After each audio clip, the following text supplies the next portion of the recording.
பல்லுறுப்புக்கோவையின் வர்க்கமூலம் எப்படி கண்டுபிடிக்கணும்னா, ஃபர்ஸ்ட் ஒரு வர்க்கமூலம்னா என்னன்னு பார்க்கலாம். இப்போ 2ங்கிற ஒரு மிகை எண் எடுத்துக்கிறோம். அதே எண்ணை திருப்பியும் பெருக்கிறோம். பெருக்குனா என்ன கிடைக்குது? 2 2 4. இப்போ இது கிடைக்குது. இந்த நம்பர் 4. இது இப்போ 2உடைய வர்க்கம் வந்து 4. எந்த நம்பர் 2 நம்பரையும் பெருக்கும் போது அதே நம்பர் கிடைக்குதோ அதுதான் வர்க்கமூலம். இப்போ அதே மாதிரி பல்லுறுப்புக்கோவை p(x)ங்கிற ஒரு பல்லுறுப்புக்கோவை இருக்கு. அந்த பல்லுறுப்புக்கோவை அதே சம்திங் x2 இருக்கு. அதே x2ஆல திருப்பியும் பெருக்கிறோம். பெருக்கும்போது x⁴ கிடைக்கும்.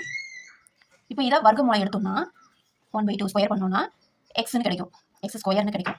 இப்போ இதுதான் p(x)னே திருப்பி நம்மளுக்கு கிடைச்சிருக்கு. ஒரு பல்லுறுப்புக்கோவை எடுத்து அதே பல்லுறுப்புக்கோவையோட பெருக்கி கிடைக்கிற வர வர்க்கமூலம் எடுத்து கிடைக்கிற ஆன்சரும் p(x) இருக்கும். அதுதான் வர்க்கமூலம்னு சொல்லியிருக்காங்க. இதை வந்து நம்ம q(x)னு எடுப்போம். இப்போ q(x) × q(x) = p(x).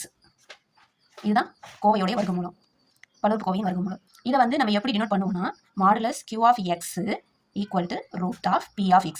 அதாவது கொடுத்திருக்க ஒரு பல்லுறுப்புக்கோவைக்கு வர்க்கமூலம் எடுத்தோம்னா அது கிடைக்க வர ஆன்சரை நம்ம மாடுலஸ்னு சொல்லி எழுதுவோம். இதுதான் சொல்லியிருக்காங்க. இதை வந்து தமிழ்ல மட்டுன்னு சொல்லுவாங்க. இந்த இதுக்கு என்ன வந்து நம்ம டினோட் பண்ணுவோம்னா மட்டு. அவ்வளவுதான். இதான் பல்லுறுப்புக்கோவையின் வர்க்கமூலம். இப்போ இதை வந்து 2 முறையில பிரிக்கலாம். 2 முறையில போடலாம். 2 மெத்தட்ல. ஃபர்ஸ்ட் மெத்தட் என்னன்னா காரணிப்படுத்துதல் முறை. செகண்ட் ஒன் என்னன்னா வகுத்தல் முறையில போடலாம். இந்த 2 முறையிலையும் நம்ம பல்லுறுப்புக்கோவையை சால்வ் பண்ணலாம்.